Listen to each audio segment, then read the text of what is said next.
à nous rejoindre sur l'estrade, les représentants des candidats.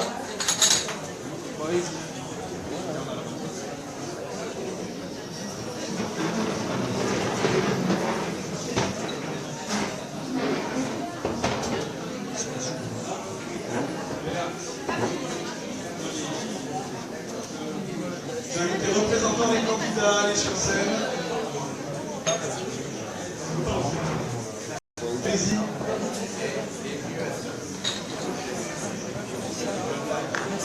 On va commencer le débat.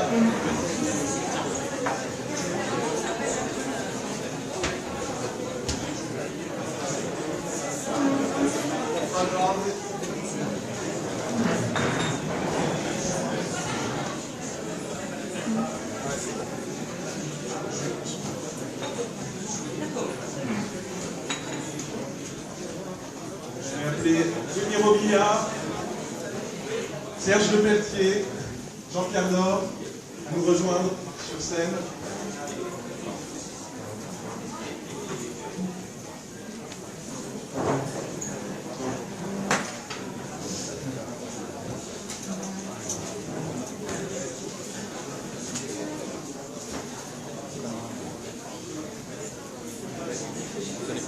Voilà, Serge Lepelletier arrive, Jean-Pierre Nord.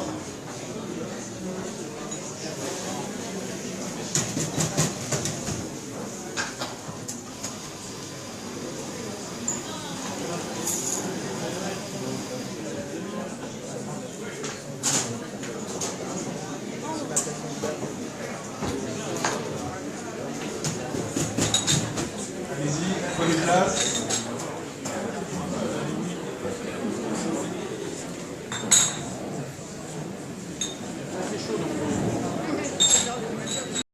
Est-ce que les rapporteurs sont prêts? Prêtes?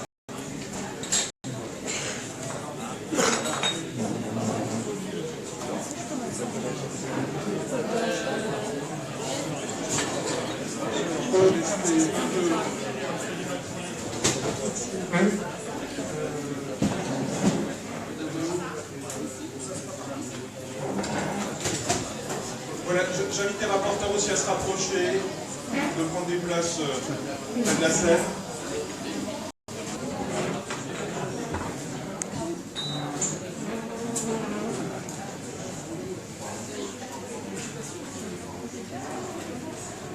On va commencer le débat. Voilà.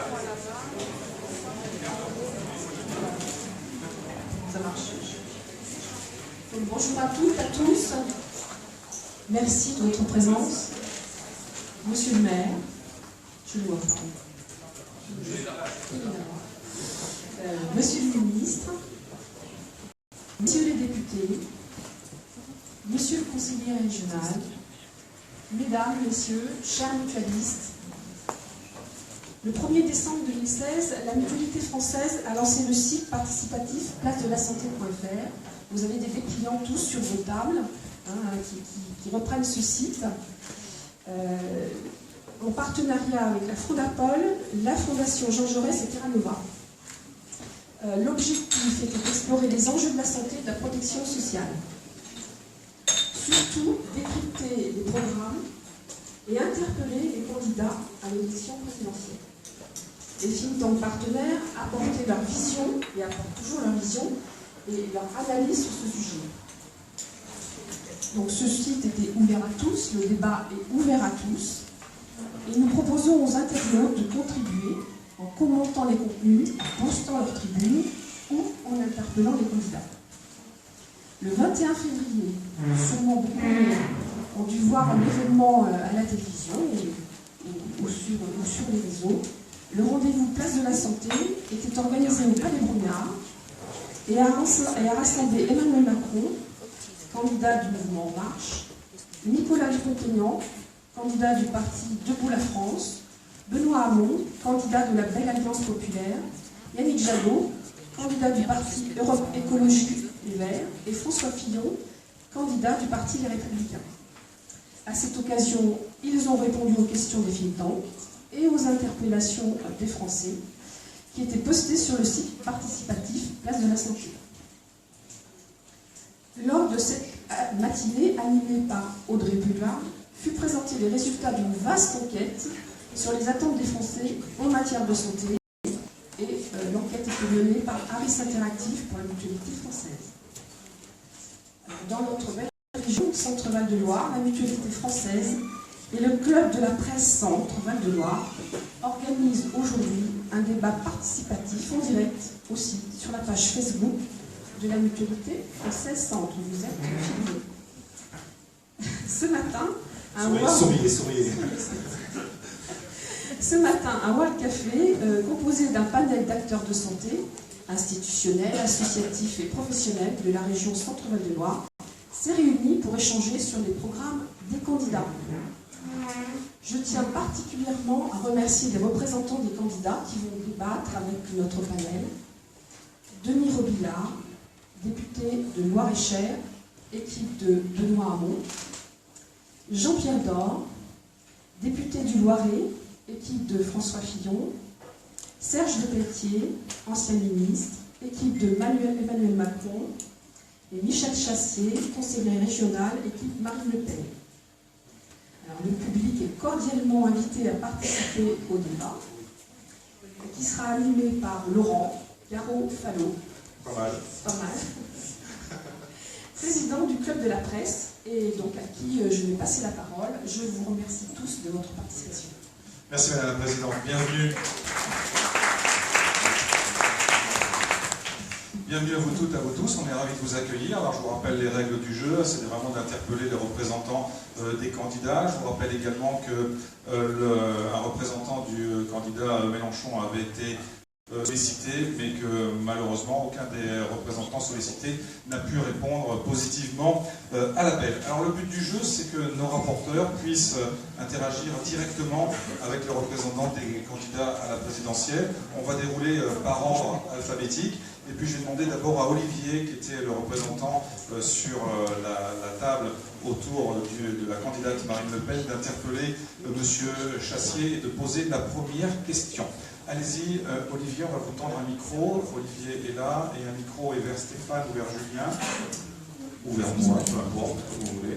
Stéphane, derrière vous, parce que là, je donne moi le micro à Monsieur Chassier pour répondre. Alors, une première question à Monsieur Chassier. Donc, on rappelle que vous avez fait la synthèse des différentes réflexions des différentes personnes qui sont succédées à la table, et que du coup, cette synthèse va amener des questions directes. Je rappelle également à tout le monde qu'aujourd'hui, ce matin, on ne traite ici publiquement que de sujets de santé. Si vous voulez traiter d'autres sujets, ça sera après, pendant l'heure de l'amitié, si vous voulez. Allez-y, Olivier. Monsieur Chassier, bonjour. Les différents groupes qui ont tourné sur la table ont été effectivement très intéressés par le programme de Marine Le Pen, puisque beaucoup de prestations sont proposées à l'augmentation, la revalorisation de la hache, de l'APSA, la création d'un cinquième risque concernant la dépendance. Toutefois, la question évidemment a tourné autour du financement. Et on s'inquiète, enfin en tout cas les participants se sont inquiétés du financement, d'autant que parallèlement, si Marine Le Pen souhaite économiser, enfin réaliser des économies de gestion permettant notamment une partie du financement, parallèlement, elle propose également l'absence de hausse de la TVA, de la CSG et également la diminution des charges sociales, ce qui fait que l'équation, on a du mal à voir comment cette équation peut être résolue par rapport à toutes les propositions de revalorisation de prestations. Oui, c'est une question effectivement très générale, au-delà évidemment des mesures qui sont proposées. Dans un programme présidentiel, je crois que nous avons effectivement détaillé un certain nombre de propositions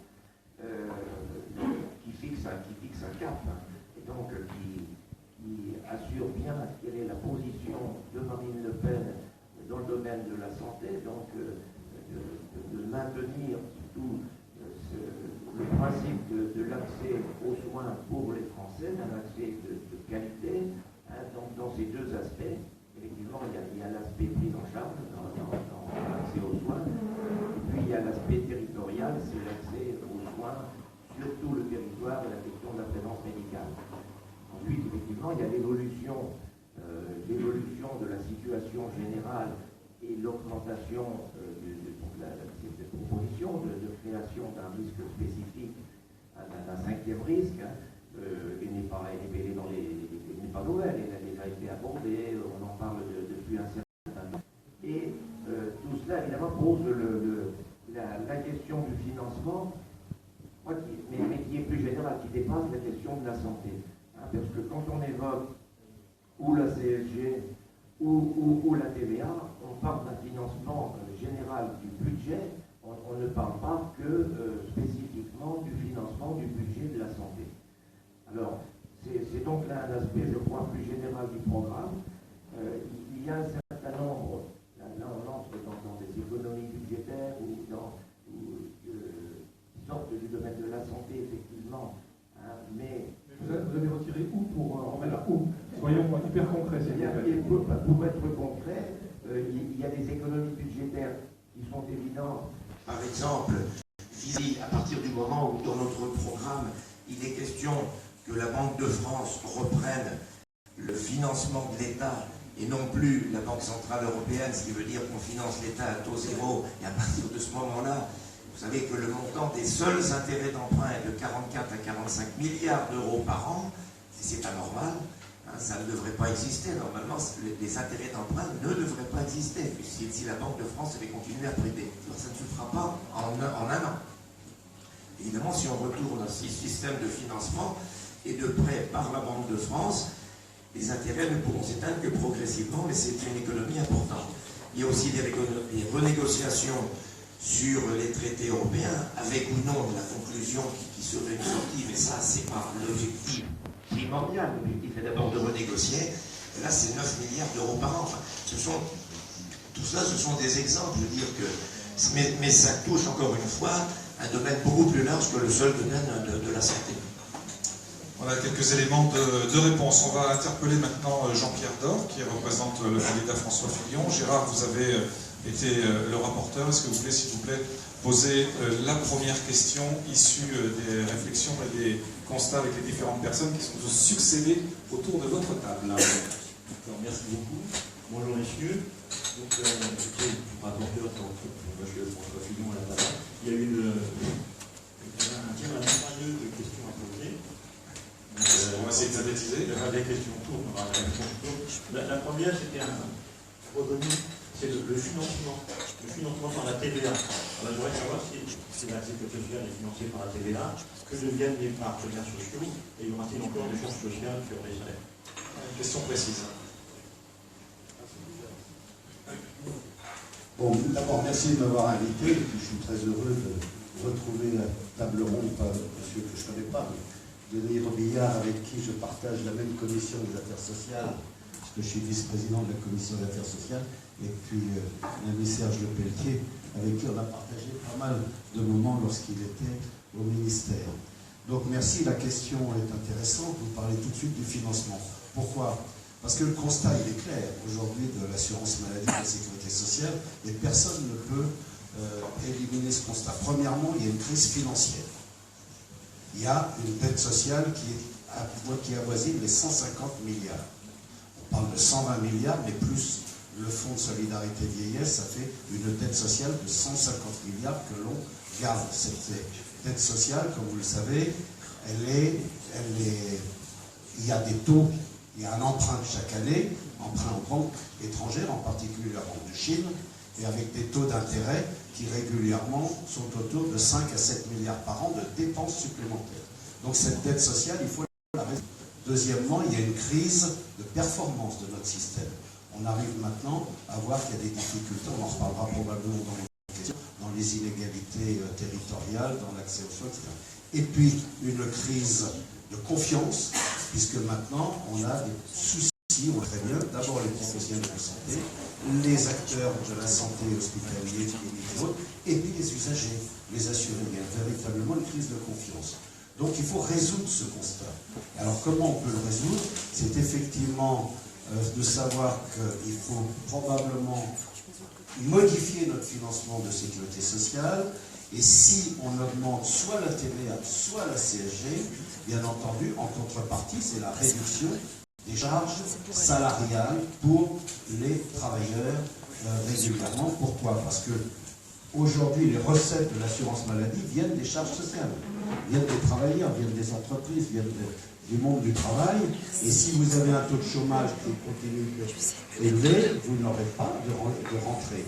Donc, il faut voir que nous préférons, les candidats François Fillon préfèrent jouer sur la TVA, mais la TVA, bien entendu, qui ferait payer les, les contributeurs étrangers à l'Europe, bien entendu, de tous les produits qui sont importés. C'est une forme de contribution sociale de la grande distribution ou d'autres systèmes de produits qui rentrent en France et qui échappent aux cotisations sociales. Donc cette TVA serait relevée de 2%. Voilà. Mais pas la CSG qui touche tout le monde et en particulier les retraités aussi. Donc il ne faut pas jouer sur la CSG, il faut jouer sur la TVA à condition de réduire les charges salariales de façon à ce qu'il y ait un pouvoir d'achat supplémentaire pour les salariés. Je ne sais pas si j'ai répondu, si on peut continuer sur ce sujet-là. C'est bien, vous avez été synthétique, parfait. Nous allons maintenant interpeller Serge Lepétier qui soutient le candidat Emmanuel Macron. Frédéric, vous étiez à la table et vous avez eu le rôle de rapporteur, de rapporteuse, même, je peux dire. Allez, pas très joli comme mot, mais ça se féminise, en plus. Tout ne Ah, se vous fait croyez pas. Ok, ah, voilà. Monsieur Pelletier, bonjour. Finalement, on va continuer sur le nerf de la guerre. C'est comment voyez-vous l'harmonisation du financement de l'ensemble du secteur, c'est-à-dire santé, médico-social et social, donc finalement, on parle très peu. Alors il y a deux choses chez Emmanuel Macron Emmanuel Macron est vraiment très réaliste sur les choses, c'est-à-dire que pour lui, il propose des choses qui sont réalisables, ce qui n'est pas le cas de l'ensemble des candidats.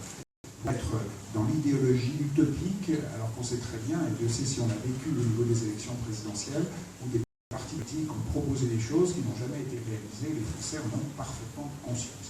Donc je crois que sur la question du financement, il y a deux choses chez Emmanuel Macron. La première des choses, c'est de rouvrir quelquefois dans certains secteurs, et en particulier dans les secteurs de la médecine, de la santé, de la concurrence, vraiment. Hein, et il propose un remboursement, je le rappelle, à 100% de l'optique, des questions audio, hein, et donc toutes ces questions-là, si vous voulez, le 100%, c'est surtout en ouvrant la concurrence. Alors qu'on sait très bien, dans l'optique particulièrement, où même des commerçants proposent, mais à combien vous êtes remboursé? À quel niveau vous êtes remboursé? Donc on met au prix le plus élevé où ils sont remboursés, même si c'est plus cher, en théorie, pour les lunettes concernées, etc. Donc là, il y a une véritable nécessité de rouvrir dans certains secteurs une vraie concurrence. La deuxième des choses, c'est c'est clairement dans son programme de baisser les charges sociales, et de mettre la petite partie, si vous voulez, sur la CSG. C'est-à-dire qu'on baisserait les charges sociales de façon importante pour que le travail soit favorisé. Ça redonnera le pouvoir d'achat aux personnes, parce que ce sont des charges, en particulier les charges salariales. Ça veut dire qu'il y aura une augmentation des revenus des personnes, ce qui dynamisera l'économie. Parce que moi, je vous rappelle toujours, quand on augmente de 10% quelqu'un qui a gagné le SMIC, tout va être dépensé. Et ça sera à l'économie de notre pays. Et ça, c'est vraiment très important. Et donc, la contribution ne sera pas très élevée d'augmentation de la CSG, mais qui, justement, à ce moment-là, pèsera sur tout le monde, y compris ceux qui ne sont pas forcément concernés par les questions de classe. Donc, c'est les deux sujets qui sont utilisés. Et la concurrence est quelque chose d'important, y compris sur les liens avec la médecine.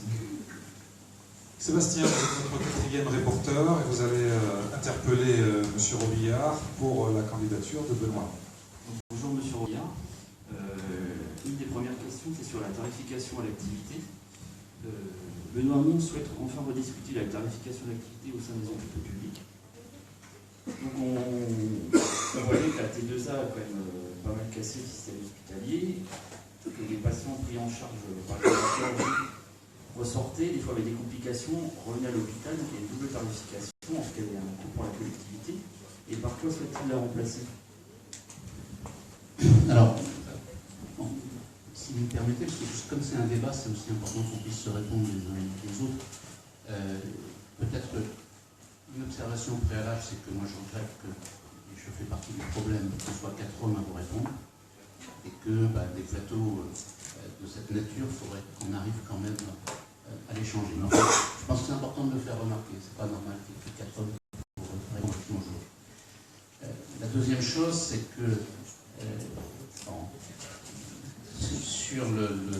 sur le financement des deux questions, la T2A à laquelle je vais répondre, mais aussi ce que j'ai entendu. J'entends Jean Cardor qui dit on va remplacer les cotisations sociales, en tout cas une partie des cotisations sociales, par 2 points de TVA. La TVA, il faut quand même le savoir, c'est l'impôt le plus régressif qu'on connaît, puisque cet impôt, il sera acquitté par tous. Et donc ceux qui ont moins de revenus, par rapport à leurs revenus, ils en paieront plus. Bon. Et donc il faut avoir conscience de ce qu'on dit quand on fait ça. Très clairement, ce sont les consommateurs qui paieront, et principalement, et donc les personnes qui ont des forts revenus, qui en plus investissent une partie de leurs revenus dans des activités qui ne sont pas soumises à TVA, ce seront elles qui paieront relativement le moins. Et je trouve que ce n'est pas un progrès que d'envisager un mode de fonctionnement, un mode de financement qui soit objectivement régressif. Et là, je m'appuie sur le CPO, qui est un organe qui dépend de la Cour des comptes et qui a très bien documenté le caractère régressif de la TVA. Voilà la première observation que je veux faire. Deuxième observation, c'est par rapport au fait que le financement de l'assurance maladie continue pour partie importante, d'être assis sur le travail. Et là, je pense qu'effectivement ouvrir la discussion. Il n'y a aucune raison que des prestations à caractère universel, parce qu'il ne faut pas croire aujourd'hui qu'on est pris en charge dans le cadre de l'assurance maladie parce qu'on est salarié, qu'on est pris en charge parce qu'on est un homme et la PUMA, la protection maladie universelle, c'est ça. La PUMA que vous trouverez dans la loi de Marisol Touraine du 26 janvier 2016. Il n'y a aucune raison que le financement de l'assurance maladie reste à ce point assis sur le. Les indemnités journalières, c'est du salaire différé, c'est normal. Mais aujourd'hui, les indemnités journalières dans le budget de sécurité sociale, c'est relativement marginal. Et donc, le reste, il est parfaitement envisageable de le faire financer autrement. Vous savez qu'en plus, on a quand même un problème où l'automatisation des processus de fabrication, la montée en puissance du numérique, fait que le travail se réduit, qu'on le veuille ou qu'on ne le veuille pas. Ça, c'est un autre point de discussion pour aujourd'hui, mais c'est un point important qui nécessite d'ouvrir le champ du mode de financement de la sécurité sociale. J'arrête là sur cette question. Votre réponse à la question de votre rapport. Sur la T2A. Quelle est l'analyse? L'analyse, c'est qu'on est aujourd'hui sur une montée des maladies chroniques, qu'on est sur des médecines de parcours, et que donc il faut qu'on s'attache non plus à tarifer uniquement à l'acte, ce qui peut avoir des effets déformateurs. On multiplie les actes tout simplement pour avoir des revenus, la rentabilité qui est nécessaire, et donc d'une certaine façon le mode de financement des hôpitaux ne doit pas modifier l'exercice de la médecine qui doit être, lui, uniquement basé sur l'état des patients. Et je crois que quand on mesure la montée en puissance des maladies chroniques, qui est liée également à l'allongement, c'est une bonne chose l'allongement de la durée de vie, eh bien, il faut davantage de financement qui soit hors tarification stricte à l'acte, qui tiennent compte de la prise en charge globale d'un patient, et qui permettent ainsi, me semble-t-il, sans renoncer complètement à une tarification à l'acte, parce qu'on ne peut pas revenir comme ça au budget global, de mieux construire un hôpital qui réponde, un hôpital et articulé à une médecine de ville, qui répond davantage à la situation d'aujourd'hui en matière de santé, c'est-à-dire une montée des maladies chroniques. Nous allons revenir à notre premier rapporteur, Olivier, pour interpeller une deuxième fois M. Chassier. On parle beaucoup de curatifs à travers les différents programmes des candidats. on se pose une question sur le silence assourdissant de la prévention. Comment le Front National imagine-t-il investir et est-ce qu'il investit le champ de la prévention à côté et en amont du curatif? Oui, je n'ai peut-être pas ressorti là dans les propositions qui ont été examinées, mais Marine Le Pen parle bien de la question des politiques de prévention, hein, qui touchent un certain nombre de domaines. La prévention, c'est quelque chose de très général. Hein, ça touche à l'alimentation, ça touche à l'environnement de façon générale. Et donc là, ce sont des mesures qui sont envisagées, et la prévention plus particulière de certaines maladies. Hein, on sait très bien, enfin n'importe quel médecin ou cardiologue le dira, qu'une heure d'activité physique par jour éviterait la moitié des accidents cardiovasculaires, par exemple. C'est un sujet très général, mais nous attachons beaucoup d'importance. La prévention est aussi une piste d'économie, en même temps qu'un facteur d'amélioration de la santé. Hein. C'est d'ailleurs ça que je crois qu'il faut voir en premier, c'est l'amélioration de la santé et secondairement l'impact évidemment sur la dépense. Au sujet de cette prévention, c'est pour que je prenais position également récemment, il y a un cas particulier sur lequel je voudrais insister, c'est notre position assez ferme contre la dépénalisation du cannabis, qui serait pour le coup un facteur aggravant. On ne voit pas comment on peut lutter pour la prévention de la santé et demander une légalisation qui ne ferait qu'étendre le mal et augmenter le risque, en particulier pour les jeunes. Gérard, une question à destination de M. Dehors, s'il vous plaît. Deuxième également. Deuxième question qui revient, qui est récurrente de moi. Que comptez-vous faire pour remédier aux déserts médicaux? Quelles mesures comptez-vous prendre pour allier à ce... Et là, notre région est particulièrement... Notre région est particulièrement touchée. Cette désertification est terrible. Elle est nationale. Elle n'est pas uniquement dans notre région. Et malheureusement, moi je suis de cette région, donc je sais ce dont on peut parler. Et on voit très bien les zones qui sont désertifiées. Et vous avez maintenant aussi les villes. Paris, par exemple, est en train de se désertifier sur le plan de la médecine générale. Bon, l'origine est simple. Ce sont des erreurs politiques de tous les politiques depuis 30 ou 40 ans. Quand on avait, à l'époque des années 90-2000, un numerus clausus qui était de 3000, 3002 par an.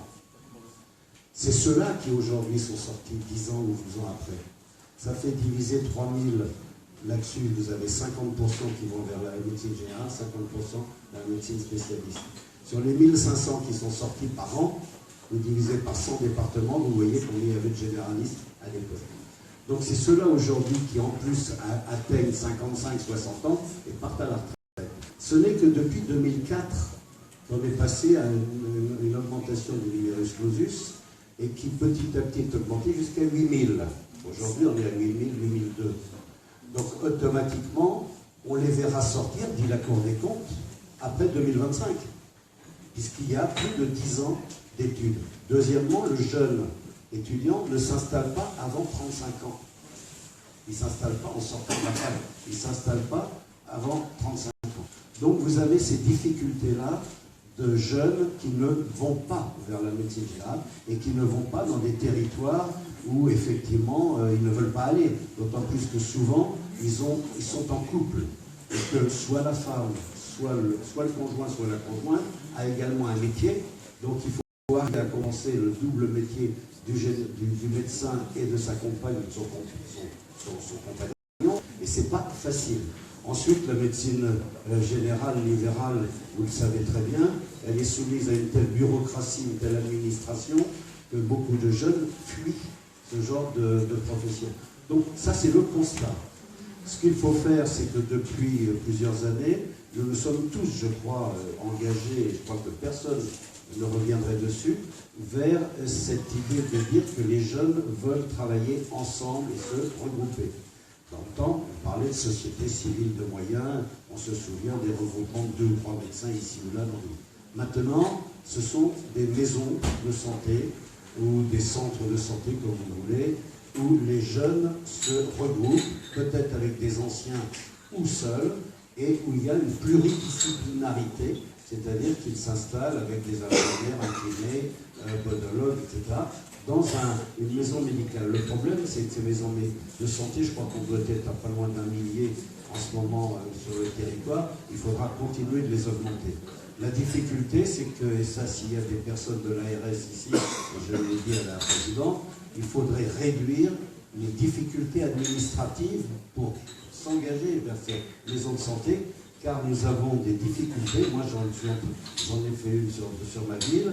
On a des difficultés administratives pour pouvoir créer ces maisons de santé. Donc, il faut libérer ces idées. Il faut faciliter l'emploi de ces jeunes sur le territoire. Il faut véritablement les aider. Deuxièmement, il faut aller vers les passerelles entre la ville et l'hôpital. Et les jeunes qui sortent de la fac de Tours, quand ils vont dans un endroit de la région ou dans d'autres régions, ils veulent aussi avoir un accès à l'hôpital sous forme de vacation pour pouvoir suivre leur patientèle. Donc, il y a des idées. Le problème, c'est qu'on n'aura pas de résultats concrets avant plusieurs années. Il suffit de voir, dès l'instant où il y a eu toutes ces erreurs à l'époque, parce qu'on n'avait pas eu cette vision démographique à long terme, maintenant, elle commence à s'exprimer. Ensuite, je veux dire que, puisque là, on est dans une région où il y a une belle fac, une belle université, celle de Tours, sur le plan de la faculté de médecine, c'est les meilleures d'ailleurs de France. Je connais bien, donc je peux le signaler. Les étudiants, les internes, il y a des postes de libre. Pourquoi? Parce qu'ils n'y vont pas. Parce qu'il y a un manque. Donc il faut absolument que ce numerus clausus et la régionalisation travaillent ensemble, c'est-à-dire augmenter le numerus clausus et régionaliser beaucoup plus ce qu'on appelle l'internat classant. C'est-à-dire les épreuves classantes doivent être régionalisées et non plus uniquement vues de Paris sur le plan national. Il faut donc aller au plus près de nos facs, partout, et augmenter le nombre de places sur les facultés ou les universités qui en ont plus besoin. Et Tours a plus besoin d'étudiants que l'université de Montpellier, de Bordeaux. Je ne voudrais pas donner des noms parce que on va se faire engueuler. On ne va pas les stigmatiser, mais il faut orienter les étudiants vers les universités et les facultés qui ont le plus besoin de professionnels à long terme. Donc, des obligations, et puis alors on termine parce que je crois que tout le monde est favorable, moi ça fait longtemps que je l'ai fait, c'est que les stages, il faut sortir les jeunes de l'hôpital, il faut les déshospitaliser, et il faut avoir des stages non pas de 6 mois comme aujourd'hui, mais d'1 an dans le monde libéral ambulatoire, c'est-à-dire d'aller vers des stages obligatoires, donc en augmentant les maîtres de stage qui sont déjà installés et qui ne demandent que ça, de recevoir des internes comme étudiants, de façon à pouvoir travailler avec eux et qu'ils apprennent ce qu'est le métier ambulatoire. Alors qu'aujourd'hui, le jeune qui est à la fac de Tours, il est inquiet, il n'a pas envie d'y aller. Il n'a pas envie de sortir de la fac, il n'a pas envie de sortir de l'hôpital. Donc il faut absolument libérer tout cela, et ça se fera. Malheureusement, et là vous avez raison, c'est qu'on ne traite pas les erreurs médicales d'un coup de baguette magique. Personne ne peut l'affirmer ou le confirmer. Alors vous allez me dire, il suffit de contraindre. Parce que ça, c'est les questions que les élus posent régulièrement, les élus locaux, en disant on va contraindre les jeunes à aller là où il en manque. Le problème, c'est que vous n'aurez jamais la possibilité d'obliger un jeune de 30-35 ans avec un pistolet dans le dos pour lui dire vous allez aller à tel endroit parce qu'on en manque. Il fera autre chose. Il se dirigera vers un autre métier. Il fera de l'acupuncture, il fera de l'homéopathie, il fera de SOS médecin. Il ira à l'hôpital, il ira dans l'industrie pharmaceutique, il ira même à l'étranger. Cette année, on a 800 étudiants français qui sont partis à l'étranger. C'est terrible. Il ferait mieux de rester chez nous. Et parce qu'ils ont trouvé que c'était mieux ailleurs. Donc c'est pas facile. Donc on ne peut pas avoir des contraintes. Et non, madame, vous pouvez hocher de la tête. Vous n'aurez jamais la possibilité d'obliger un jeune à aller là où il ne veut pas aller. Ce qu'il faut, c'est lui faciliter la possibilité d'exercer dans nos endroits qui sont nos endroits que j'appelle moi fragiles. On a compris votre point de vue. On va poser une nouvelle question. C'est Frédéric qui prend la main et qui interpelle Serge Lepeletier pour le candidat Emmanuel Macron. Je souhaiterais revenir sur le volet prévention parce qu'on a été très surpris de le voir en 5e priorité. Alors est-ce que pour Emmanuel Macron, cela relève exclusivement de la responsabilisation individuelle et quelle est votre approche de la prévention par rapport au curatif? Alors, d'abord, ce que je voudrais dire, c'est en entendant les autres représentants, il y a tout de même des choses où nous sommes assez d'accord les uns les autres. Ce n'est pas forcément un sujet sur lequel nous sommes systématiquement en opposition. Mais, ce qui me semble très important, c'est les engagements du candidat. Parce que si nous sommes sur et on le voit bien dans les débats, des déclarations générales sur le système en disant que, mais il faut qu'il y ait absolument des engagements. Je regarde par exemple ce qui a été dit par le représentant de Benoît Hamon, où nous sommes très proches sur la question du financement des hôpitaux.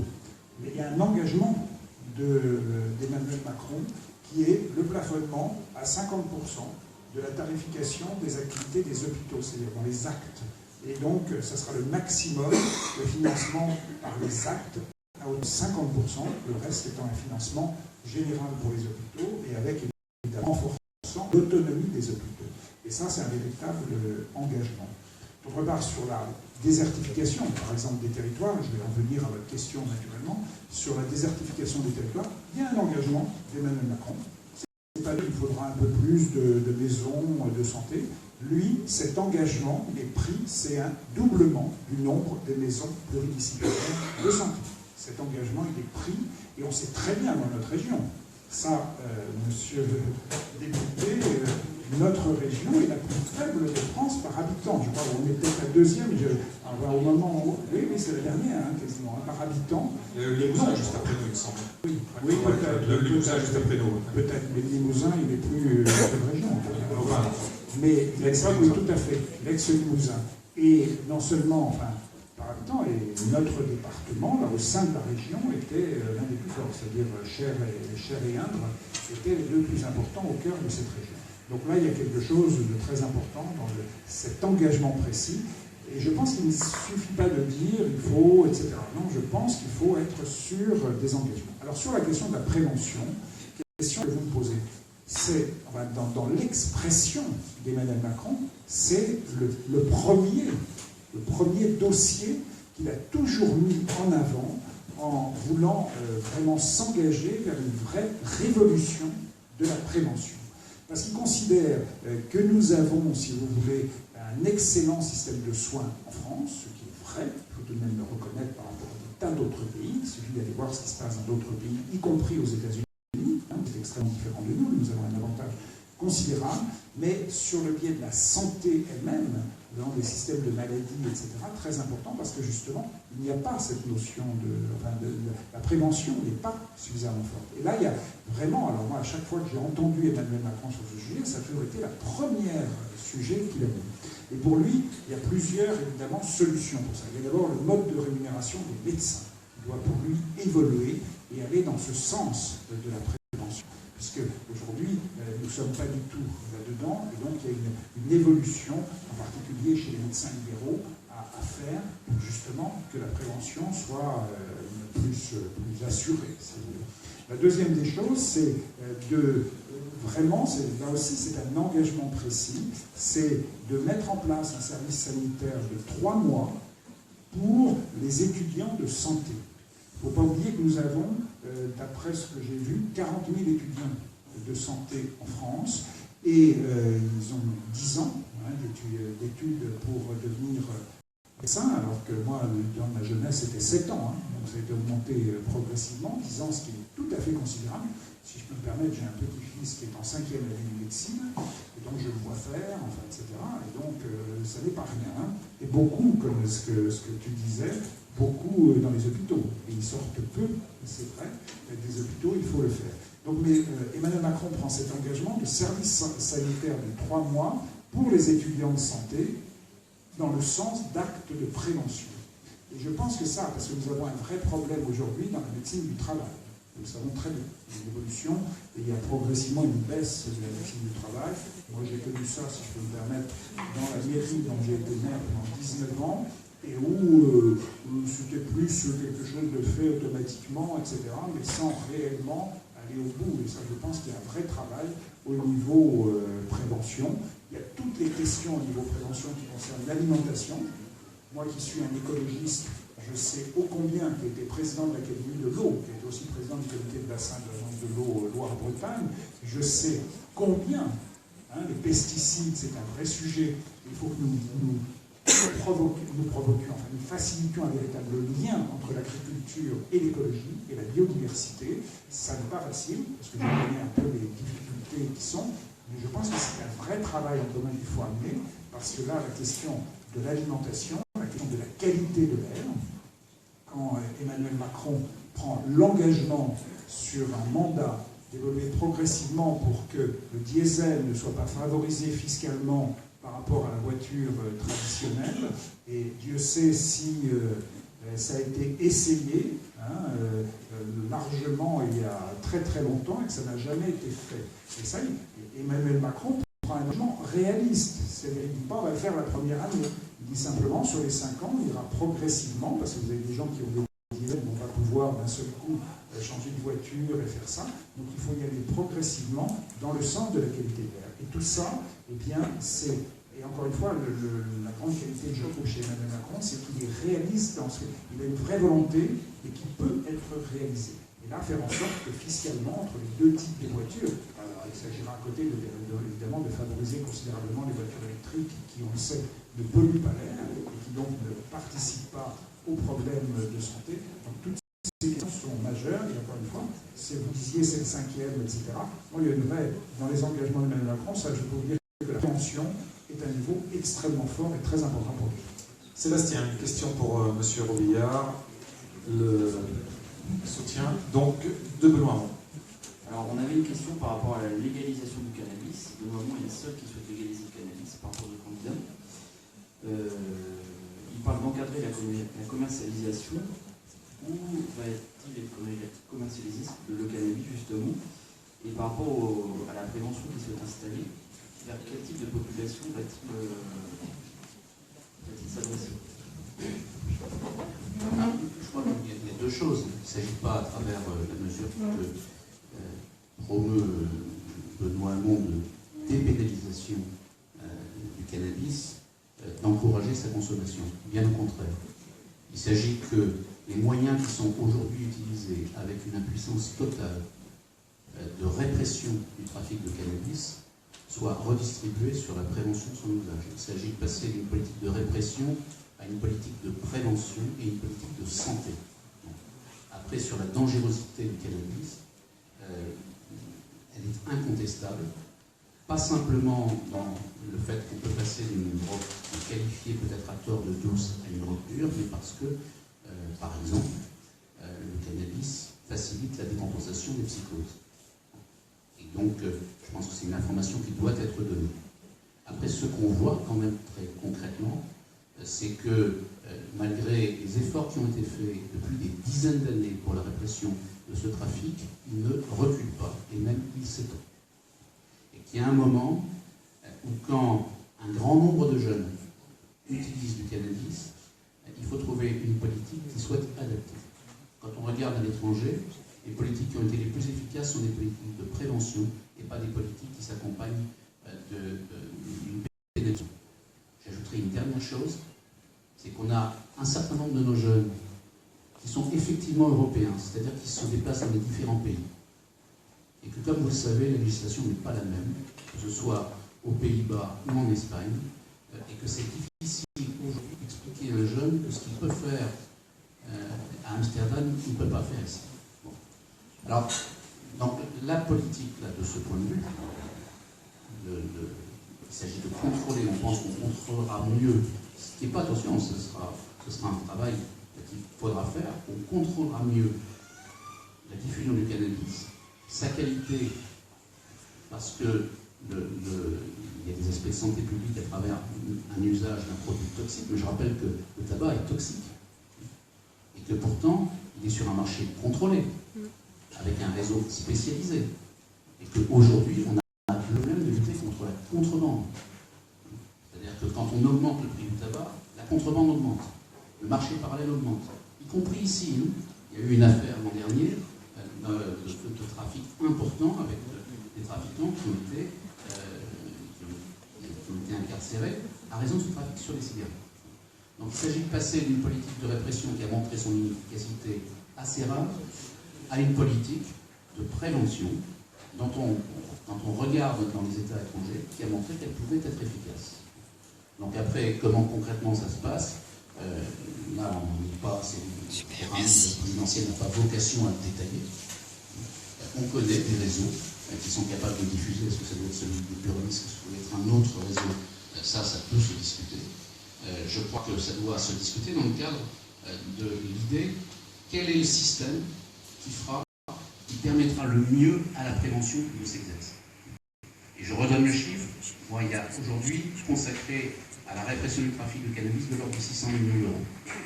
Eh bien, je préfère qu'on les consacre à la prévention de son usage. Et je pense que c'est comme ça qu'on sera plus efficace en termes de santé publique. Et c'est ça qui compte pour nos jeunes, puisque c'est principalement sur la population jeune qui est intéressée, quelle est la population ciblée. Il y a d'autres usages du cannabis. Quelqu'un qui est plus âgé peut effectivement faire usage, mais c'est principalement sur nos jeunes que le problème se pose. Chacun des candidats a été interpellé par 2 fois par nos rapporteurs. Je vais donner la parole maintenant à celles et ceux d'entre vous dans le public qui souhaitent interpeller l'un ou l'autre des représentants des candidats. Monsieur là-bas, qui lève la main peut-être, s'il vous plaît. Allez-y, prenez un micro, faites passer un micro. Oui. Nous vous écoutons. Bonjour messieurs, et désolé que je ne puisse pas dire messieurs, dames. Moi je souhaite interpeller les 4 candidats, et pour une raison qui me paraît simple, c'est que à l'heure actuelle, des choses n'ont pas été mises sur la table et qui mériteraient de l'être, ou du moins de manière insuffisante. Tout le monde a tendance à parler au nom du réalisme. Mais le réalisme des uns, pas le réalisme des autres, et le réalisme, ça ne veut pas dire grand-chose. À l'heure actuelle, me semble-t-il que ramener la pénurie médicale que l'on connaît à l'absence de prévision démographique, c'est quand même quelque chose qui ne me paraît pas correspondre à la réalité. La réalité, c'est que si actuellement il y a une pénurie médicale, c'est que cette pénurie a été organisée. Elle a été organisée en faisant descendre le numerus clausus jusqu'au chiffre qui a été cité. Il faut savoir qu'avant que le numerus clausus n'existe, on formait davantage de médecins que maintenant, alors que la population a augmenté énormément, que la population vieillit. Donc, à l'heure actuelle, dire qu'on va régler la question en disant qu'il y a assez de médecins, mais qui sont simplement mal placés, je pense que c'est se moquer du monde, et particulièrement dans le département du Loir-et-Cher. D'abord, il faudra m'expliquer comment on fait pour organiser des charters, même si certains sont spécialistes de la chose, pour amener des gens du Sud, les amener vers le Nord ou ailleurs. C'est strictement impossible. Et il y en a maintenant, la nouvelle panacée, c'est les maisons de santé pluridisciplinaires. Ça coûte une fortune et ça ne marche pas. Ça ne marche pas pour une raison simple et essentielle, c'est que nous n'avons pas la ressource pour faire venir des professionnels de santé dans ces maisons de santé pluridisciplinaires. Allez directement à votre question, on a compris. Ne confondons pas parpaing et médecin. Donc je dis qu'à l'heure actuelle, si on se réfère à des pays voisins en Europe, la France est en déficit de 50 000 médecins. Ce déficit que l'on peut rattraper par un plan pluriannuel et qui peut en recrutant donc davantage de médecins. Alors la question c'est quel candidat s'engage sur une augmentation substantielle, vraiment substantielle, c'est-à-dire de passer en gros de 8 000 à 12 000 le numerus clausus, quel candidat s'engage là-dessus? Allez, on va faire une phrase pour chacun des candidats dans l'ordre alphabétique. On reprend M. Chassier, s'il vous plaît. Allez. Vraiment, voilà, une phrase et après préparer une autre question en public. Il y en a une ici sur ma droite. Ici. Oui, rapidement, en effet, il y a des observations qui sont très intéressantes. D'ailleurs, quand on parle de charters médicaux, il ne faut pas oublier également ce qu'on appelle le tourisme médical aujourd'hui, des Français qui vont se faire soigner pour payer moins cher, ou dans les pays de l'Est, ou en Tunisie, ou au Maroc, etc., parce que ça coûte cher, c'est quelque chose qui se développe. Donc sur le MSP, effectivement, ça ne répond pas à tout. Il y a des MSP qui ont été des échecs. Il faut qu'il y ait un projet local, il faut qu'il y ait des médecins. Au contraire, on a des exemples, comme par exemple à Saint-Georges-sur-Cher, ce n'est pas une MSP, ça marche très bien. Il y a un noyau de médecins. Ah oui, il y a 7 médecins sur place. Voilà, vous les approuvez. Effectivement. Donc oui, nous approuvons, nous demandons sérieusement une augmentation du numerus clausus. Marine Le Pen l'a écrit, l'a redit, nous le disons depuis longtemps et nous le soutenons lorsque nous sommes en débat avec l'Agence régionale de santé au Conseil régional. C'est aussi des positions que j'ai défendues. Donc voilà, je réponds clairement oui. C'est une question intéressante qu'a posée monsieur. Je vais faire quand même deux observations. Les maisons de santé, elles fonctionnent. On ne peut pas dire que ça ne fonctionne pas. Il y en a beaucoup qui se sont créées.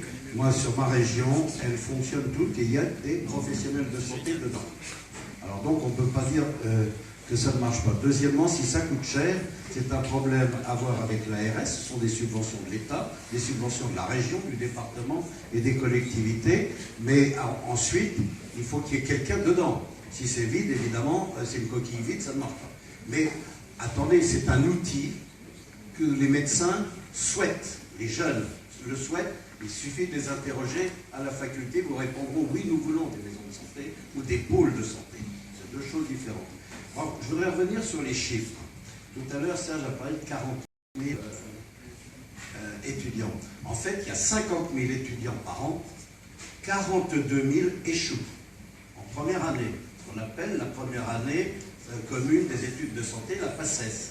Sur ces 42 000 qui échouent, vous en avez 2 000 ou 3 000 qui partent à l'étranger, en Belgique, en Hongrie, en Roumanie, en Bulgarie, faire leurs études de médecine.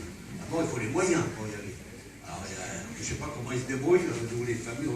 Enfin, on ne sait pas. C'est moins cher, ça dure moins longtemps. Voilà, et quels seront les résultats? Nous ne savons pas quels sont les résultats qualitatifs. Et comme ils sont européens, ils viendront, ils s'installeront. Donc on a deux. Moi, ce que nous souhaitons, c'est effectivement revoir ce numerus clausus, soit à la hausse, et même, on a même évoqué avant, de supprimer.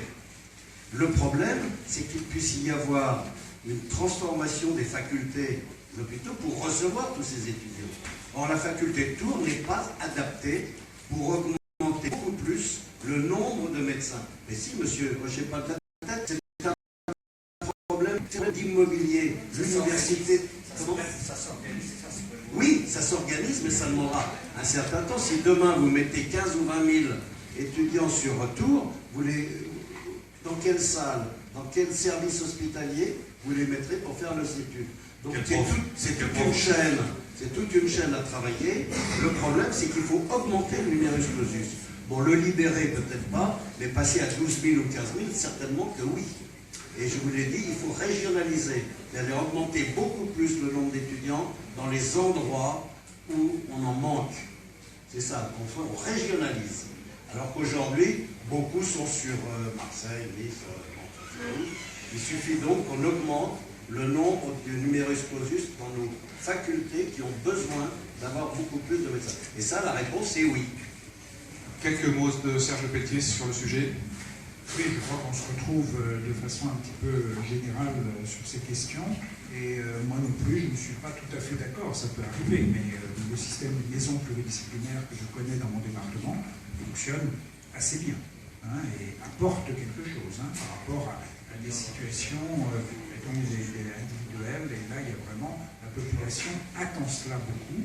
Et je sais que moi, en tout cas, dans un quartier de la ville, ça a été évidemment très important. Sur la question du numerus clausus, Emmanuel Macron est assez clair, puisque je regarde, là je me permets de regarder le programme, parce que je ne connais pas toutes ses réponses dans ce sujet. Le numerus clausus, donc pour lui actuel, est injuste et inefficace. Et donc, il faut pour lui former davantage de praticiens et adapter d'ailleurs les capacités de formation aux besoins de santé et des territoires. Donc ça, c'est pour lui très important, même de faire évoluer selon le besoin de santé de tel ou tel territoire, avec, comme je le disais tout à l'heure, l'engagement de doubler le nombre de maisons pluridisciplinaires de santé, et avec aussi une question qui ne date pas d'aujourd'hui. J'ai bien connu cela au moment où j'étais président évidemment de l'hôpital de Bourges, la question de la télémédecine, pour renforcer certains apports dans certains territoires. Eh bien, il faut aujourd'hui, ce qui n'a pas été fait, déverrouiller massivement l'accès à la télémédecine, qui peut beaucoup apporter dans certains territoires. Il ne faut pas que ce soit la seule solution, je suis tout à fait d'accord, mais pour apporter une solution rapide, importante par rapport à une question de problème personnel ou de type de maladie, ça importe. Donc je pense qu'on est à peu près les uns et les autres conscients que ce numerus clausus doit être absolument augmenté, mais que la formation également puisse évoluer, la capacité de formation puisse évoluer en fonction des besoins de santé dans les territoires. Denis Robillard, votre avis sur la question? Vous êtes raccord avec les trois autres modes de pensée? D'abord, il y a plusieurs questions dans votre question. Il y a la question du numerus clausus, il y a la question de l'efficacité des maisons de santé pluridisciplinaires. Monsieur Chassier a pris l'exemple de Saint-Georges-sur-Cher. Ce qui est intéressant à Saint-Georges-sur-Cher, c'est à la fois que les médecins eux-mêmes ont défini un cadre collectif d'exercice, qu'ils ont financé leur bâtiment, ce n'est pas une maison de santé publique, et surtout qu'ils ont conclu avec l'ARS une convention type PAIS, plateforme alternative d'innovation sanitaire, qui fait qu'ils ont une ouverture très ample, 8h, 20h, ils sont ouverts le samedi matin, 8h, 12h, et qu'ils se sont organisés de façon à ce qu'il puisse toujours y avoir un médecin qui prenne une personne qui vient sans rendez-vous. Le résultat, c'est que pour 1 euro financé, parce qu'il a fallu également former le personnel, c'est le SAMU qui a formé le personnel de ces médecins, les secrétaires qui prennent les appels téléphoniques, et qui sont capables, avec la formation qu'ils ont reçue, d'identifier une urgence qui nécessite d'aller à l'hôpital d'une urgence qui peut être traitée localement. Et que par ailleurs, quand vous êtes ouvert de 8h à 20h, ça fait que avant le travail, vous pouvez aller voir le médecin, et en rentrant du travail ou de l'école, vous pouvez aller voir le médecin. Le résultat, c'est quoi? Le résultat, c'est que ça participe au désengorgement des urgences pézoises et que ça a diminué de façon très importante les frais de transport. Donc ce dont on a besoin, c'est effectivement de structures d'exercice collectif, parce que les médecins ne veulent plus, en tout cas les jeunes médecins, ne veulent plus exercer individuellement, dans des cadres individuels. Ils veulent avoir une vie normale. Et que quand ils n'ont pas une vie normale, leur conjoint ou leur conjointe le leur rappelle.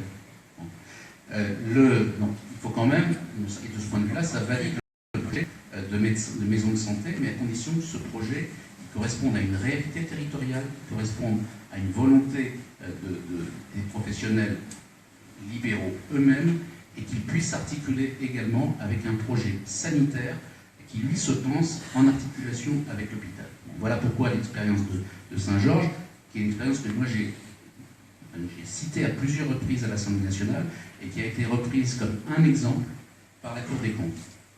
Donc je trouve que c'est exactement ce qu'on peut faire. Ça, c'est la question des maisons pluridisciplinaires. Il y a des échecs, mais n'oublions pas qu'il y a aussi des succès, et qu'il ne faudrait pas jeter le bébé avec l'eau du bain. La question du numerus clausus. D'abord, on a augmenté le numerus clausus. Marisol Touraine, suivant d'ailleurs ses prédécesseurs, a augmenté le numerus clausus. Elle l'a fait comment? Sur une base régionale. C'est-à-dire qu'on a augmenté là où il y avait des manques, dans l'espoir que les personnes qui seraient formées par nous à Tours resteraient sur la région.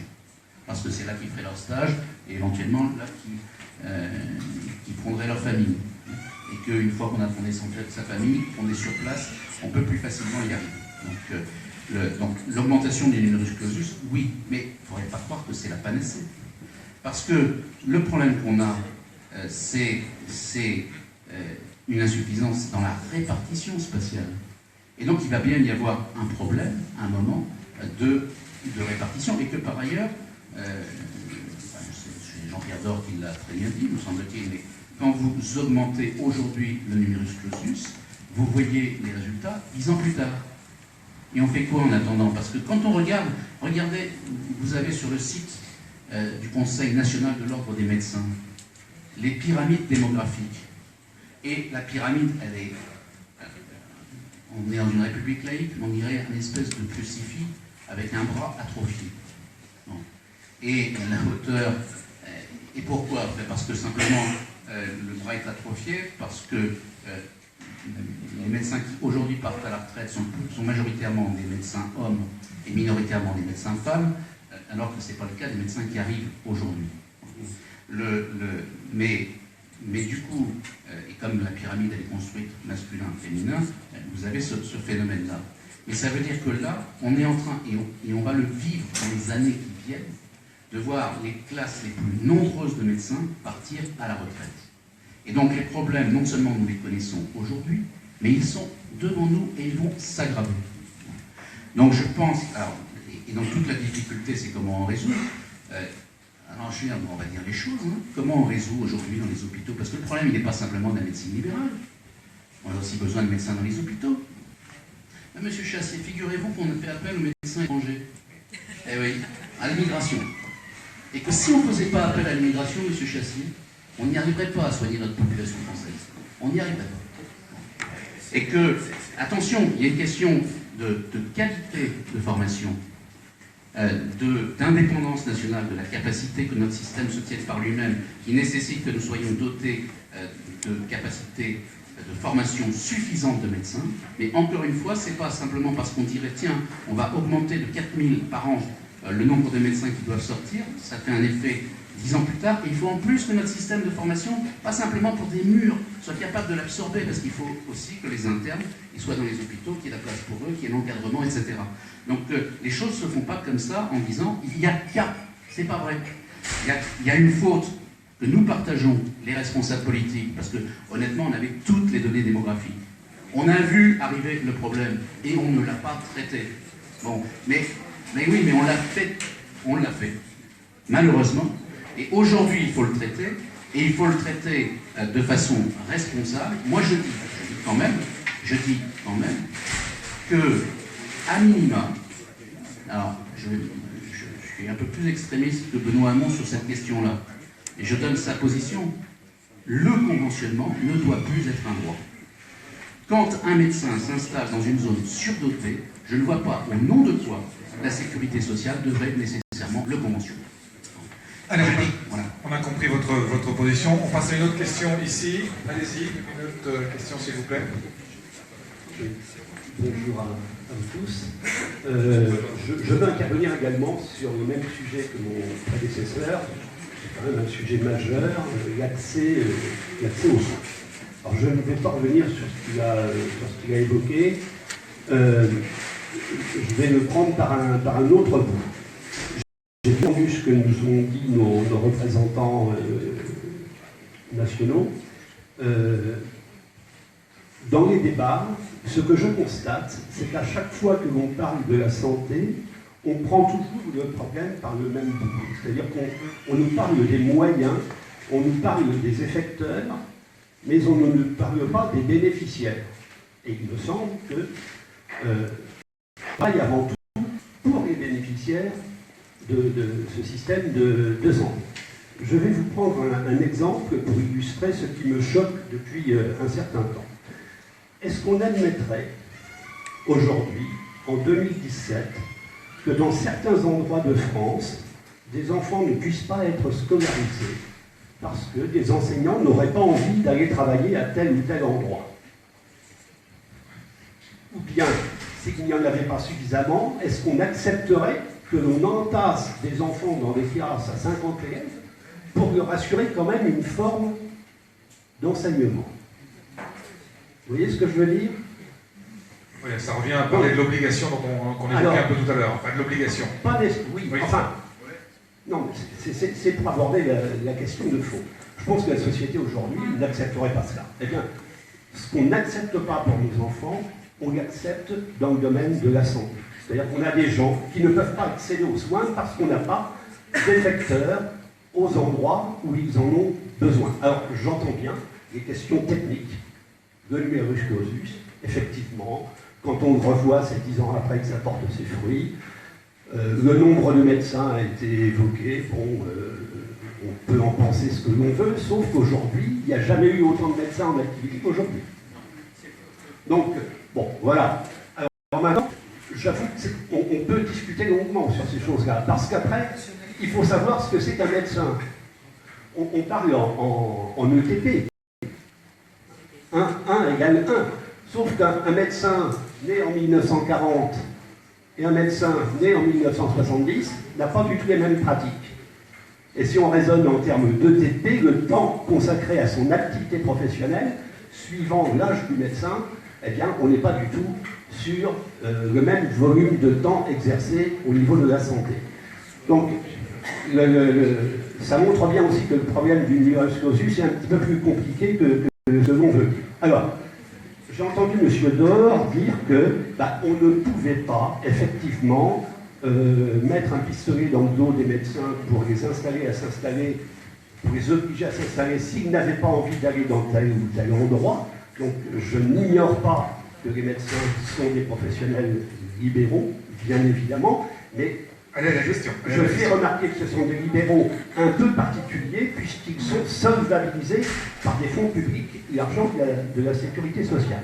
Donc, ne pourrait-on pas imaginer, au-delà de tout ce qui a été dit et que je partage, des mesures d'incitation dont les effets sont quand même limités, des mesures un petit peu plus contraignantes, on voit que ça peut marcher. Les infirmiers, par exemple, ont accepté d'avoir un encadrement de leur installation suite à une négociation avec les représentants de l'assurance maladie. Ne pourrait-on pas imaginer de transférer ce qui s'est fait pour les infirmiers en direction des médecins?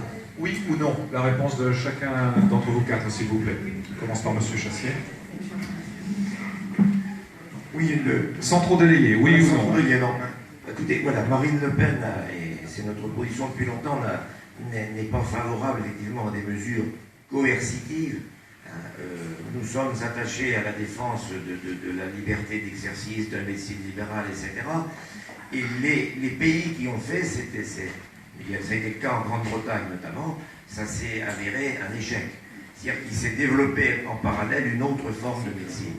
Donc je ne pense pas effectivement, et là je suis d'accord avec M. Dor, on ne peut pas imposer, je crois, on ne peut pas imposer aux médecins un périmètre d'installation. On peut les inciter, c'est vrai. Alors, il y a des solutions. Il y a un cadre plus général aussi. Quand on parle de désertification médicale, c'est un phénomène qui ne touche pas que le domaine médical, parce qu'il faudrait réfléchir aussi à cette question générale du phénomène de ce qu'on appelle la métropolisation, qui est ce phénomène après une époque où, après-guerre, au contraire, les campagnes, enfin, dans une période intermédiaire, ont été repeuplées par les urbains.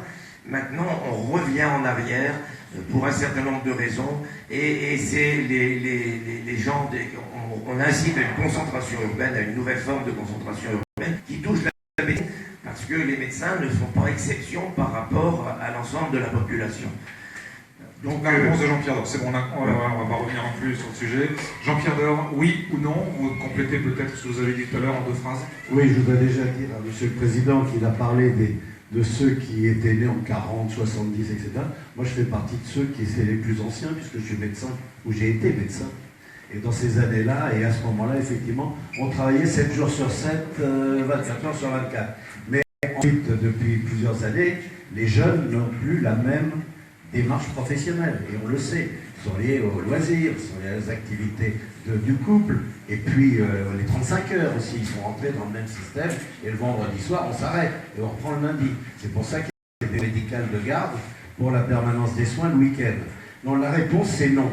On ne peut pas faire ce qui a été fait pour les infirmiers. Il suffit d'écouter les associations des étudiants en médecine, des internes en médecine, des chefs de clinique. Pour eux, c'est catégoriquement non. Pour la ministre, y compris la ministre aujourd'hui, c'est non. Elle a dit non et nous en avons débattu ensemble longuement. Pourquoi? Parce que si vous faites cela, moi je crois à une chose, ce sont les contractualisations entre les médecins et les caisses d'assurance maladie, c'est-à-dire des contrats, ce qu'on appelle des conventions. Ils signent des conventions, ils sont en secteur 1 majoritairement, les généralistes sont tous en secteur 1, en dehors d'un ou deux, ou en secteur 2. Si vous tentez cela, vous aurez des médecins qui sortiront de la convention. Qui sortiront. Ils seront installés partout en France, hors convention. Eh bien, c'est grave. Si, c'est grave, parce qu'à ce moment-là, c'est plus du tout des honoraires qui seront régulés. Ce sera des honoraires totalement libres partout, et vous ne savez pas ce que ça donnera. Alors, monsieur a raison, en Allemagne, ça a échoué, en Angleterre, ça a échoué, en Belgique, ça a échoué, dans tous les pays qui ont tenté, ça a été un échec. Donc, c'est vrai qu'il faut trouver d'autres solutions. Et je crois qu'il n'y a pas de candidats qui ont des différences majeures, on l'a vu ici déjà. On a tous à peu près dans les mêmes démarches de dire il faut trouver les moins mauvaises solutions, les meilleures solutions. On a compris, il faut. Serge Pelletier. Alors moi, je voudrais d'abord vous dire qu'à titre personnel, j'étais plutôt pour la mise en place de certaines obligations. Et qu'on a regardé les choses, et d'ailleurs, évidemment, autour d'Emmanuel Macron, et Emmanuel Macron concerné personnellement, parce qu'à ma connaissance, sa famille est une famille de médecins, hein, il ne faut pas l'oublier, et donc très concerné, les études ont été faites, et vraiment ce qui apparaît, c'est que les mesures contraignantes en fait ne fonctionneraient pas, comme ça vient d'être dit par Jean-Pierre Door. Et ça, je pense que l'obligation d'installation, même si encore une fois, moi-même je l'ai un peu souhaité, apparaît complètement impossible. Donc ce qui est, donc c'est plutôt un non, mais avec la nécessité, je crois, de renforcer l'incitation des professionnels à s'installer dans certains territoires qui en ont besoin. Et je crois que c'est plus par là qu'il faut aller, c'est-à-dire, il y a déjà des essais, là, il y a déjà des incitations qui ont été mises en place, mais je crois qu'il faut aller, encore une fois, plus loin dans ce domaine pour renforcer justement la défense de certains territoires. Je voudrais dire aussi que sur la question du numerus clausus, il y a des choses qui n'avaient pas été prévues. Il ne faut pas, je crois, condamner celles et ceux qui ont pris ces décisions. Pourquoi? Parce que progressivement, au niveau des études, on a vu les femmes monter en puissance de façon très forte dans la réussite des concours. Et ce qui s'est passé, c'est que, comme on vit à deux en couple, beaucoup de femmes se sont mis en fait simplement dans des professions de remplacement plutôt que dans l'installation d'une région elle-même. À ma connaissance, il y a un pourcentage très très important dans ce domaine. Donc il y a des choses qui se sont passées naturellement, mais qui n'étaient pas forcément prévues. Donc il faut avancer. Alors je dirais donc incitation des professionnels, comme je le disais, à s'installer dans les territoires qui en ont le plus besoin. Ça, il y a des analyses et il y a vraiment des concertations qu'il va falloir faire entre professionnels pour ça. Et puis, comme je le disais tout à l'heure, je pense qu'il faut aussi avoir bien conscience qu'il faut investir de plus en plus, et ça, c'est aussi dans les engagements d'Emmanuel Macron, donc d'investir dans le numérique, très important dans certains cas et dans certaines situations, et comme je le disais tout à l'heure, dans la télémédecine. Denis Robillard, oui ou non? La position de Benoît Hamon, c'est que lui, en tout cas, sur ce qu'on appelle les dispositifs coercitifs, c'était de dire que la sécurité sociale ne doit pas avoir l'obligation de conventionner. Il faut que ça s'accompagne d'une politique qui vise effectivement à ce qu'on n'ait pas une médecine à deux vitesses, où des médecins qui ne souhaiteraient pas être conventionnés s'installeraient sur la base d'une patientèle suffisamment solvable à elle toute seule. Je crois que, et là c'est d'ordre incitatif, puisque effectivement ce n'est pas une répartition. Sur ce que vous dites en disant qui paye les études, l'État, qui solvabilise aujourd'hui l'exercice de la médecine, y compris de la médecine libérale, les dispositifs publics, quand même, la prise en charge des soins est assurée à 80% en ordre de grandeur par la sécurité sociale. Et est-ce qu'on connaît des mécanismes de type coercitif au niveau médical? Oui. Regardez les pharmaciens. On ne s'implante pas où on veut. Alors, je sais bien que ce n'est pas tout à fait la même chose. Mais, non, mais quand même. Donc, sur le principe, on peut en discuter. Après, est-ce que c'est de nature à résoudre le problème? Malheureusement, non. Non, pourquoi? Et parce que le problème, on l'a aujourd'hui en fonction d'une pyramide des âges, et que la résolution, ça passe par des niveaux de cursus qui soient clairement différenciés en fonction des régions, par des politiques d'incitation, effectivement, à s'installer, donc avec des moyens qui sont mis en œuvre pour que des personnes, et c'est légitime de ne plus faire du 7 jours sur 7, 24-24, on fait des heures médicales quand on est soumis à ce rythme-là. Bon. Et je pense qu'il faut aussi que les médecins puissent vivre. Et donc, on cherche à avoir des solutions qui, concrètement, puissent fonctionner. Bon, et je pense également, parce qu'il faut peut-être parfois, pour résoudre un problème, sortir du cercle dans lequel on l'a enfermé. Il y a aujourd'hui, sans remettre en cause la qualité des soins, d'autres professionnels que des médecins qui ne sont pas utilisés à hauteur de leurs compétences et qu'on a besoin de la réarticulation d'exercices professionnels. Je prends un exemple sur lequel j'ai beaucoup travaillé, qui est celui de la santé mentale.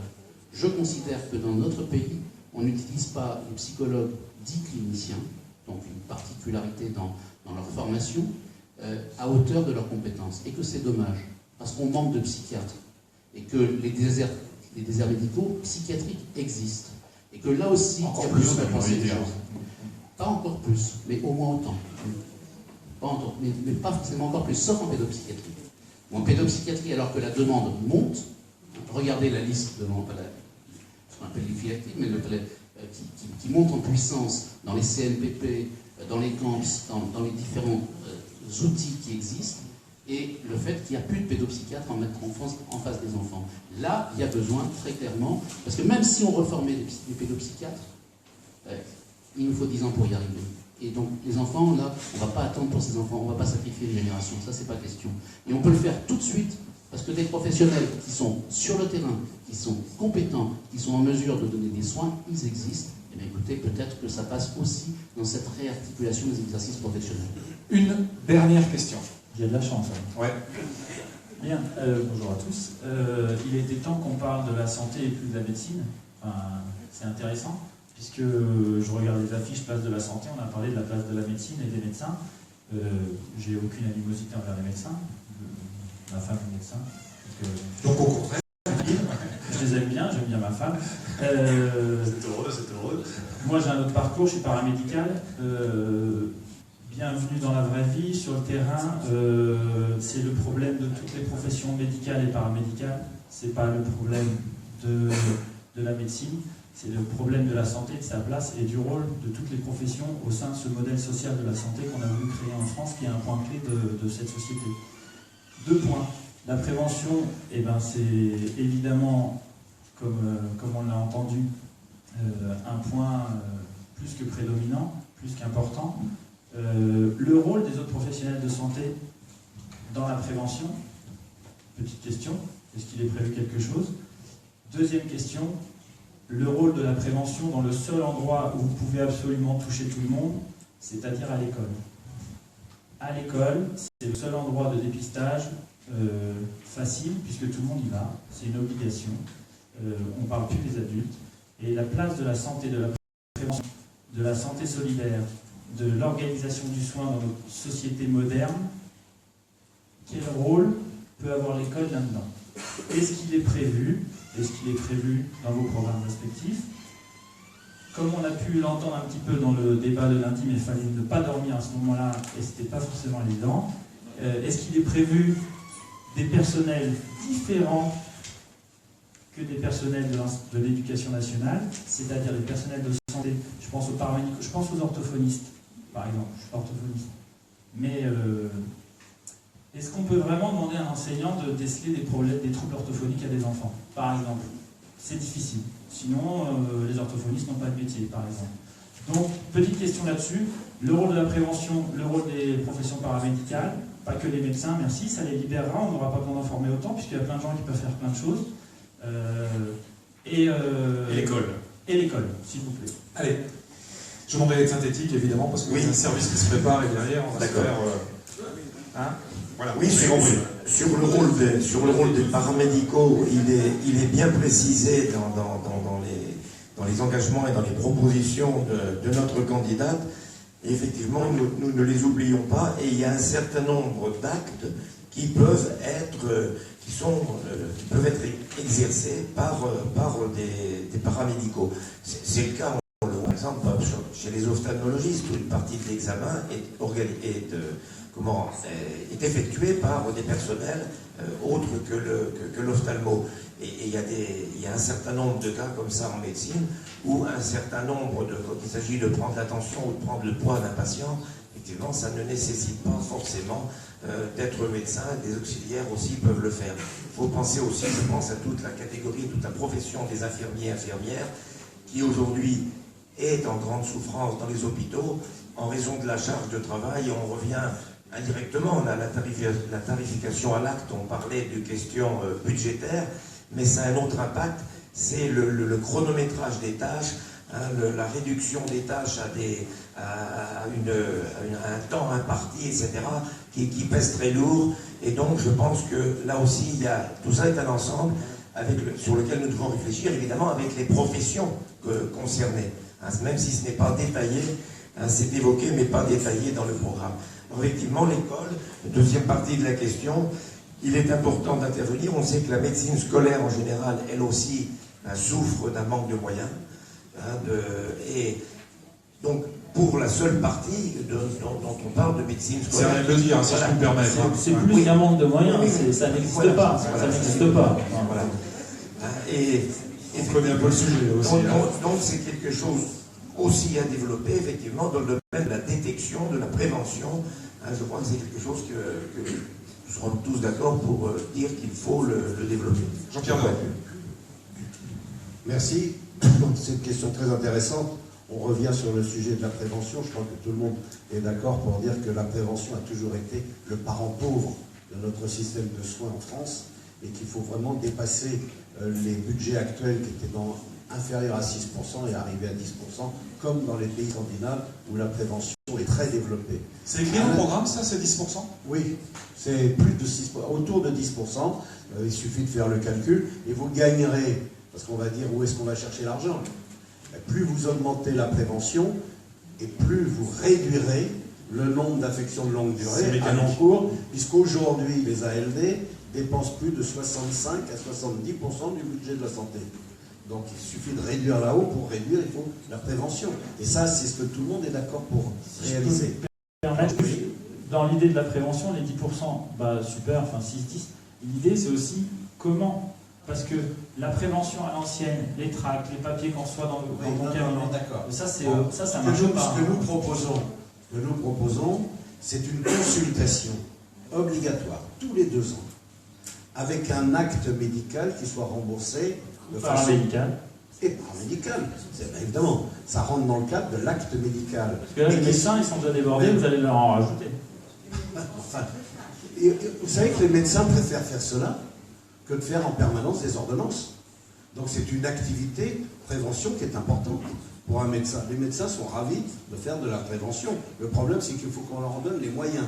Les moyens financiers, c'est-à-dire on augmente effectivement l'acte de consultation, pris en charge par, bien entendu par la sécurité sociale, mais également, on n'oublie pas les complémentaires. Les complémentaires ont un rôle à jouer. Les complémentaires sont très à l'avant-garde du système de prévention. Donc moi, je ne rejette pas les complémentaires comme certains ont voulu le faire. Donc s'il y a un partenariat qui s'équilibre entre assurance maladie obligatoire et assurance maladie complémentaire, vous aurez des actes de prévention tous les 2 ans, obligatoires, dès le jeune âge. Et la médecine scolaire rentre dans ce cadre-là. Alors effectivement, il faudra avoir des médecins qui se dirigent vers la médecine scolaire, mais mon voisin a rappelé qu'il y a une féminisation importante dans le corps médical et qu'il y a beaucoup de jeunes femmes qui souhaitent aller vers la médecine scolaire. Serge Pelletier.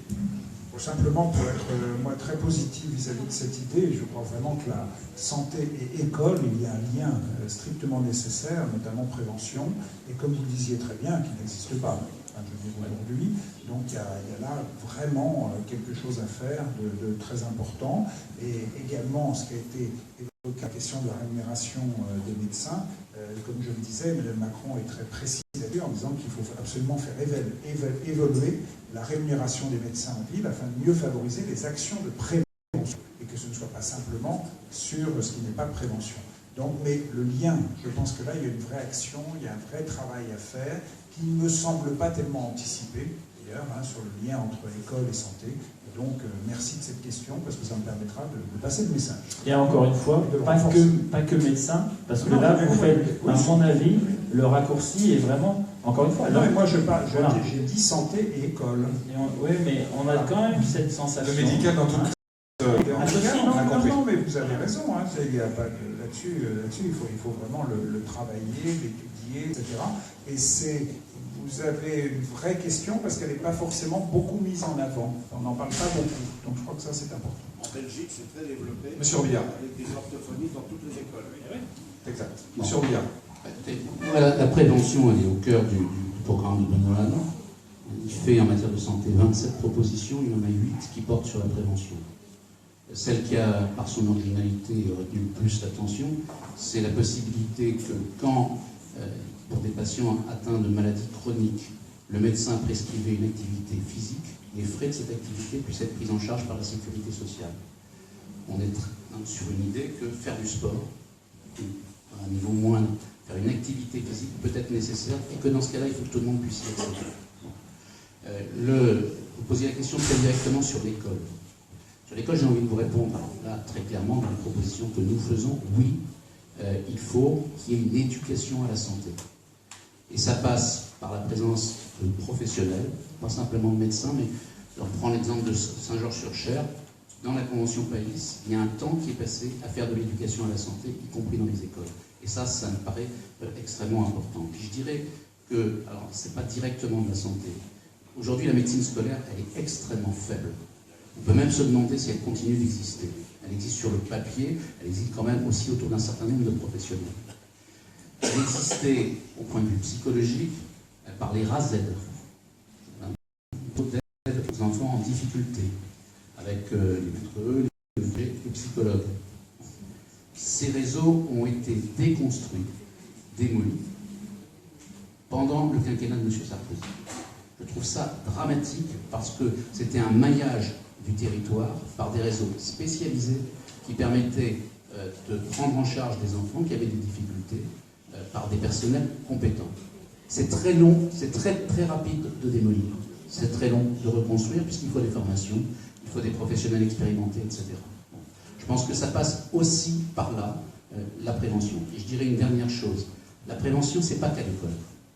C'est aussi dans les entreprises et dans tous ceux qui ont des salariés ou des employés. Et que donc la médecine du travail est très importante. Alors la médecine du travail, on a un vrai problème, parce qu'on ne trouve plus assez de médecins du travail. Mais que là encore, à côté des médecins du travail, il y a des professionnels formés, compétents, notamment des infirmiers, qui pourraient bénéficier de la protection qui est aujourd'hui assurée à un médecin du travail par rapport au droit du licenciement, et qui pourraient également prendre en charge une partie de ce que fait le médecin du travail aujourd'hui et qu'ils ne font pas pour des raisons d'ordre déontologique et juridique, alors que la compétence existe. Attention, il ne s'agit pas d'avoir une moindre qualité dans la prise en charge, mais de regarder les progrès de la formation qui ont été faits et d'employer des professionnels à hauteur des compétences qui sont les leurs. Bien, merci. Il nous reste à vous remercier, vous quatre, de votre participation, de la richesse de vos propos. Vous remercier à vous tous de votre participation. Je vous donne rendez-vous si vos sujets de santé vous intéressent plus particulièrement. Vendredi 31 mars à 8h30 à l'IFSI pour parler encore une fois des enjeux présidentiels sur la santé et la protection sociale. Je remercie également notre hôte ici, l'équipe de Vinomania qui nous a accueillis, et puis les équipes de la Mutualité française qui ont organisé cette rencontre. Merci à vous tous et passez une bonne journée.